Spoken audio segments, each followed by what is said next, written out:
All right, welcome to Faith and Culture Now, and today I'm joined with Harbhajan Singh. So thank you so much for being here with us today. And we are going to be talking today about the religion of Sikhism. And so as we begin, I just wanted to ask you if you could just sort of briefly tell us a little bit about what Sikhism is and how it's defined. Well, Sikhism is one of the most modern religions. Is about 500 years old. I would define it as a way of life, that would fulfill one's spiritual and social needs. So that is what we are all looking for, is how to, what's the purpose of life and what is the spiritual life all about. And we feel that in this faith, we can fulfill both aspects. There are about 25 million people that follow this faith. It started in the north of the Indian subcontinent. Part of it is now in Pakistan and part of it is now in India.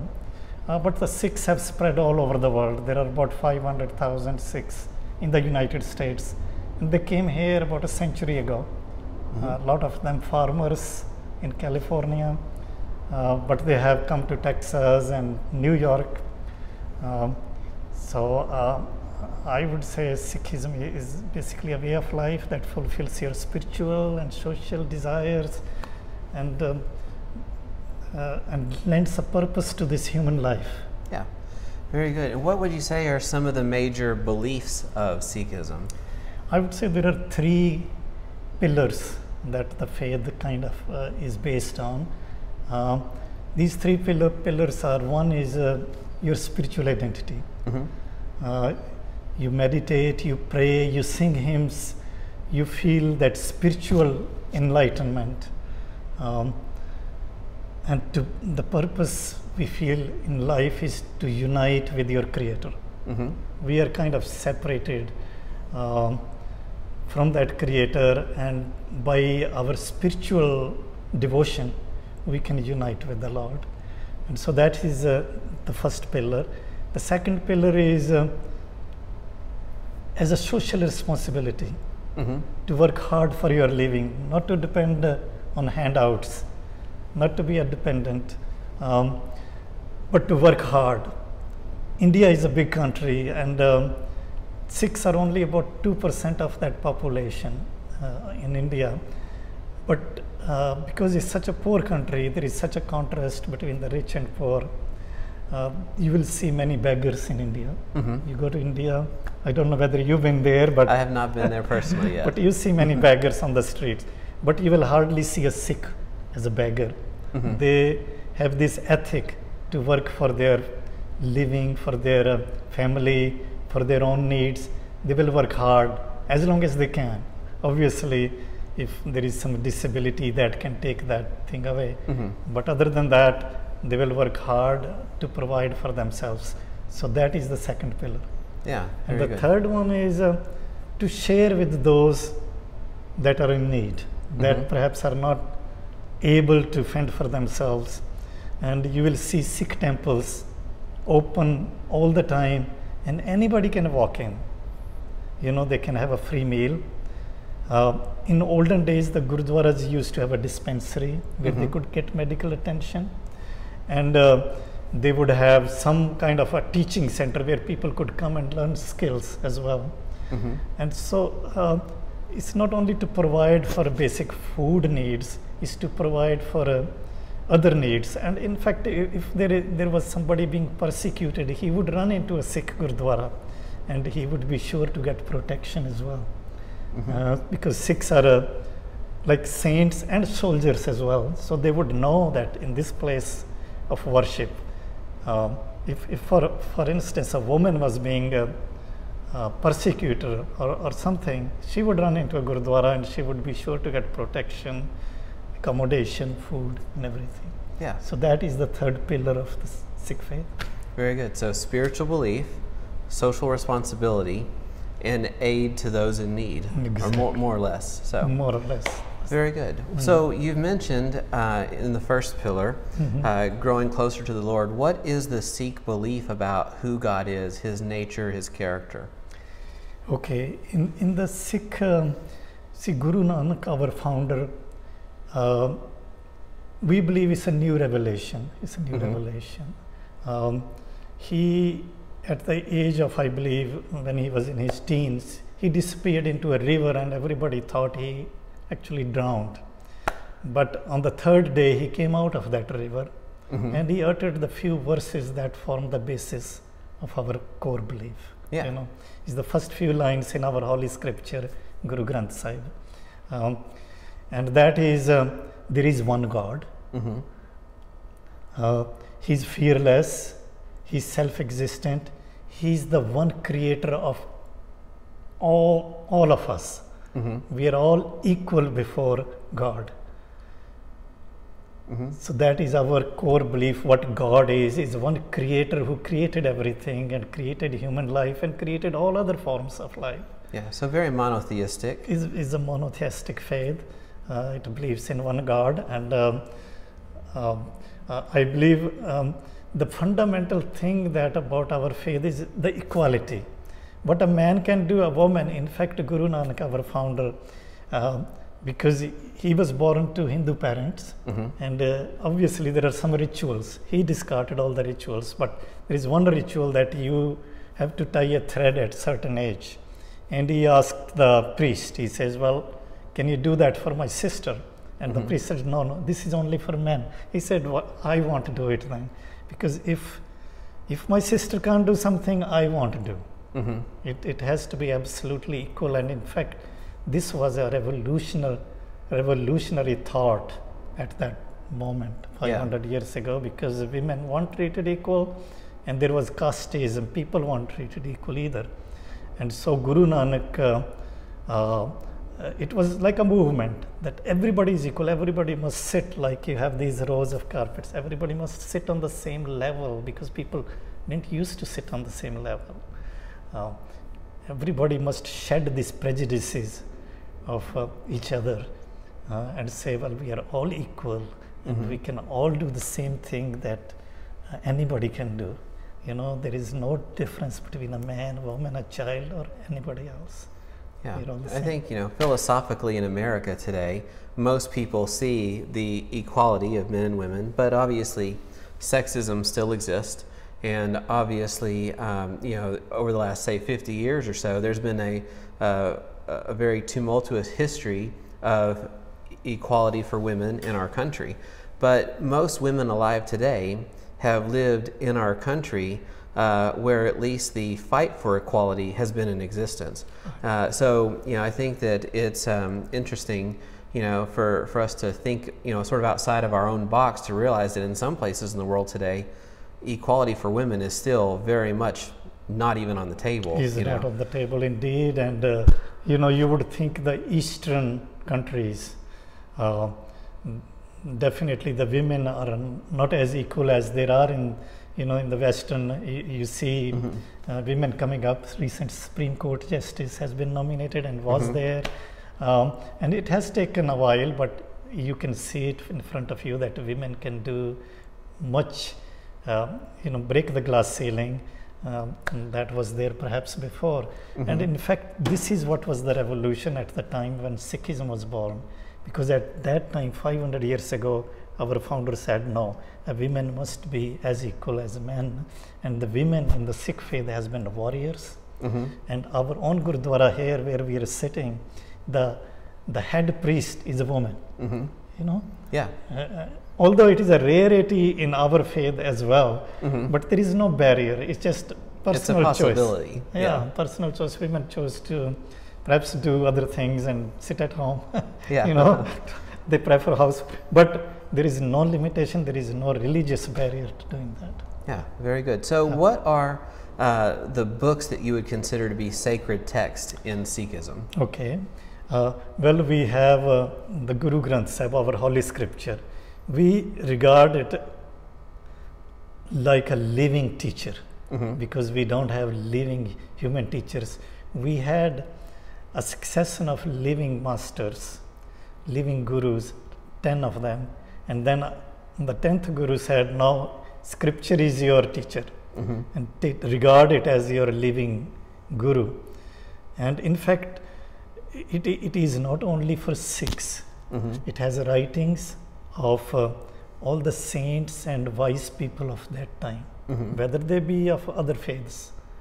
And we consider it almost like an interfaith scripture. And it does not just mention that only Sikhs. In Sikh faith, humanity comes first before your organized religion. We say we are Sikh or Sikhism. The word Sikh literally means to learn, a disciple. Right. Yes. So when it started off, it was a movement to do some things. Guru Nanak, our founder, was asked, who is better, a Hindu or a Muslim? He said, the one who does good deeds and is true to his soul, true to the word that he takes as his faith. Perhaps a Hindu should be a good Hindu, a Muslim should be a good Muslim, a Christian should be a good Christian. And that is, there is no proselytization in our faith. We believe everybody is equal, and it's just different ways of reaching the same destination, different ways of getting closer to our Creator.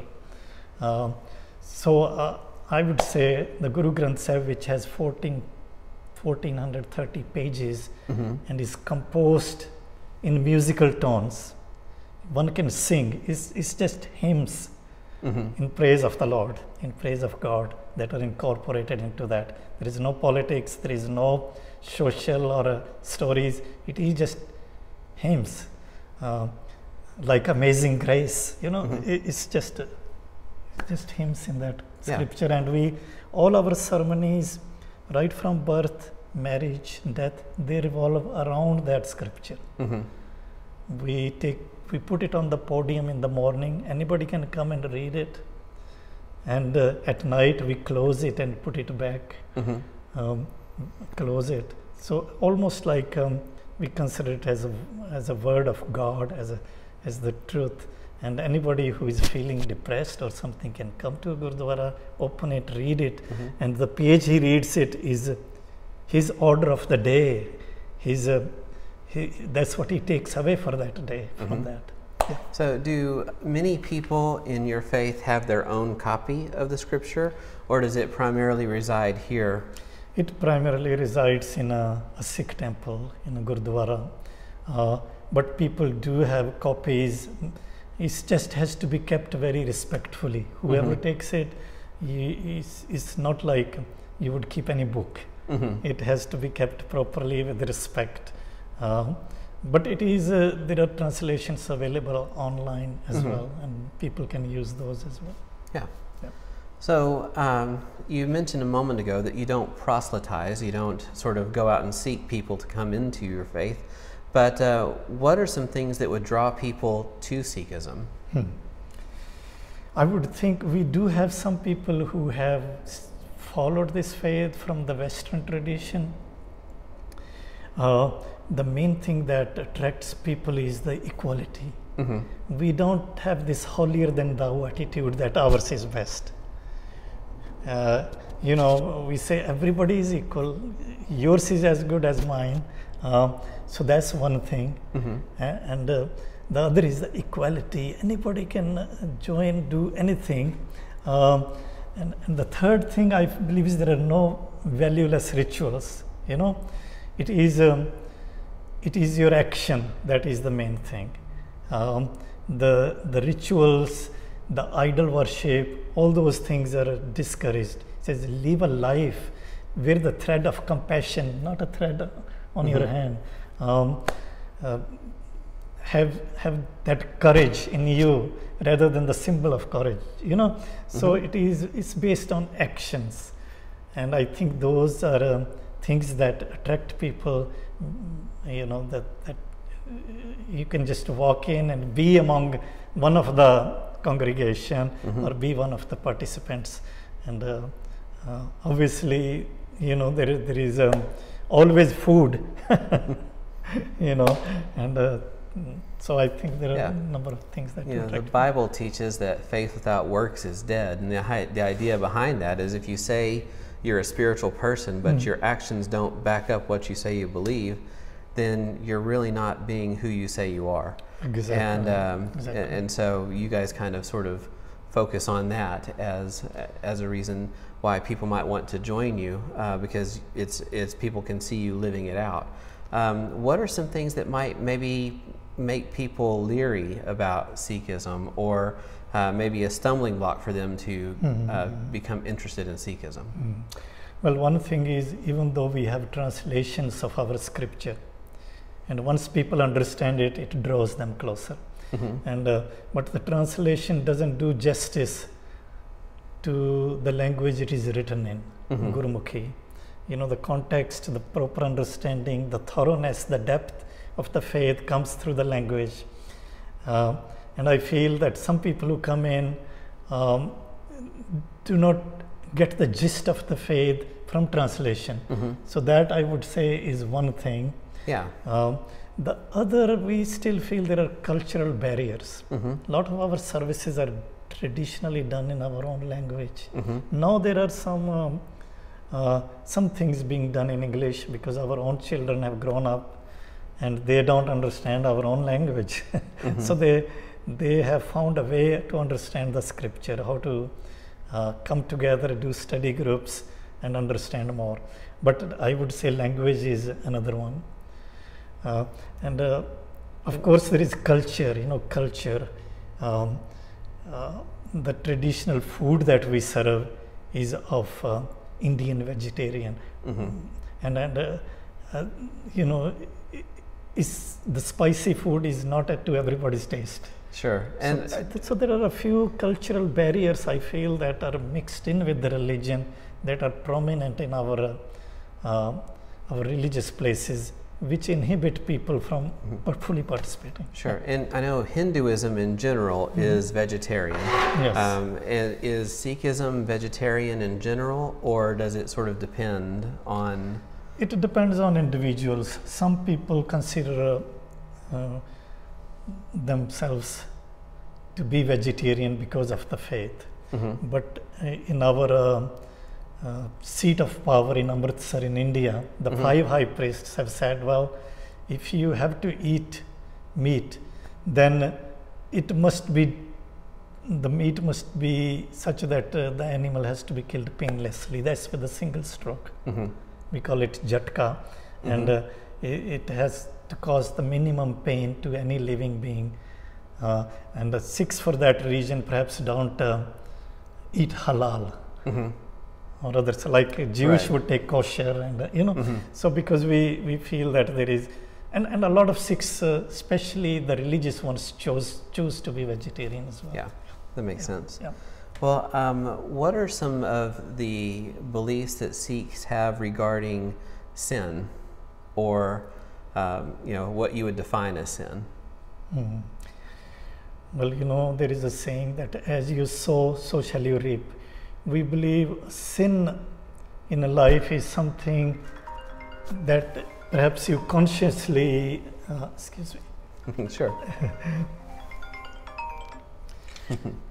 You do something consciously against the scriptures, against your teachings, and against your ethics.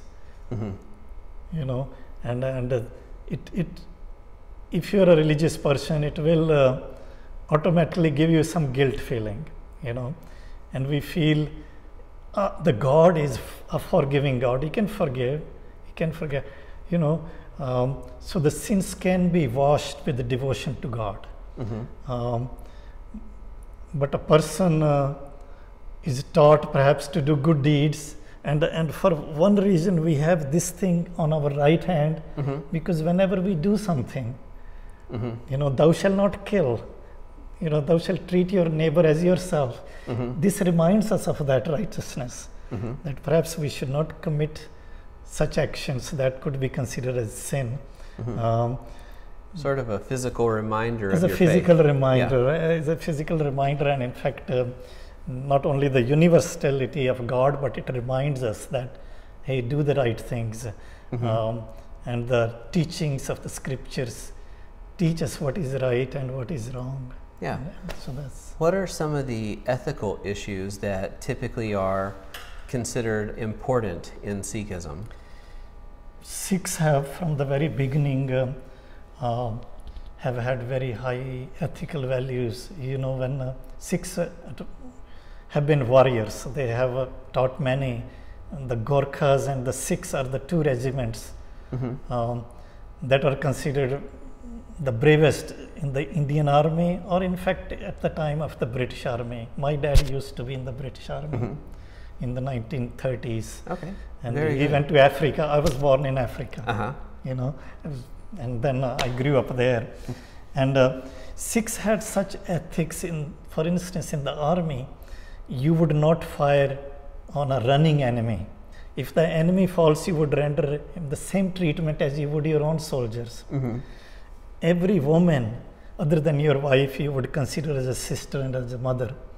And in the times when the Sikhs used to go to war, and these invaders used to come from Afghanistan and all that. That's why Sikhs became hardened, I guess, because they were battle hardened. They were right on the boundary there when they entered India. And so they used to loot, they used to take women, and the Sikhs used to go and get those women released and transport them to their respective homes because of their ethical bringing. And anybody, they were considered as saints and soldiers. And anybody who was in trouble, he would go to a Sikh and he would be sure to get protection, food, all those things, because they knew he would be protected with the Sikh. Yeah, if they made it to a Sikh place of worship, Yeah. then it was sort of like an area where if a group of people came to them, they knew, well, we can't go in there and take this They would person. defend. Sikhs normally carry a small kirpan, which is a small dagger, as a symbol of courage, not as an offensive weapon, but as a weapon to protect anybody who was being persecuted, whether of whichever faith. They would go and defend that, and they would always speak the truth. There was a time in India when the court cases were decided on the word of a Sikh, because it was so staunch that Sikhs would never lie. You know, so I think the ethic part of the Boy Scouts here have certain ethics, and they're taught certain things in their training. And I was reading that and I said, well, that looks like a Sikh to me, because that's the Sikh code of conduct, that you have to have integrity, honesty, truthfulness, courage, and stand by those values. Yeah, be a person of your word. Be a person of your word. Yeah. Exactly. Very Very strong good. ethics. Well, one last question is, how do Sikhs perceive salvation? What do you do to become saved, or what happens at death? You know, as far as in the Sikh tradition, what do they believe? Okay. Sikhs believe in reincarnation, and I believe other religions like Hinduism, Buddhism also do. And we believe that the soul, which is our real spiritual self, the soul, and this body is a shell which we discard at one time or another, but the soul, the conscious, the spiritual identity lives on. And that spiritual identity, the purpose of human life is to unite with the Creator. It's like there is an ocean and we are a droplet. And how do we merge into that ocean? And that would be the prize of this human life, is to merge. So we are liberated from this cycle of births and deaths and the pain that we have to go through. That is our nirvana. That is the ultimate goal of life in Sikhism, is to unite through devotion, through your deeds, through the building that spiritual consciousness to a level that this body no longer matters. That is the one that matters, because you are one with the Lord. Yeah. All right, very good. Well, I really appreciate your time today. I think this has been very educational, very helpful, and so thank you so much for being here, and we will see you again next time. Thank you. Thank you for having me. And anybody is welcome to come to a Sikh Gurdwara and experience firsthand. And again, all faiths are equal. Everybody is equal. It's just different ways of reaching the same destination. And Sikhs are part of that humanity. Thank you. All right. Thank you.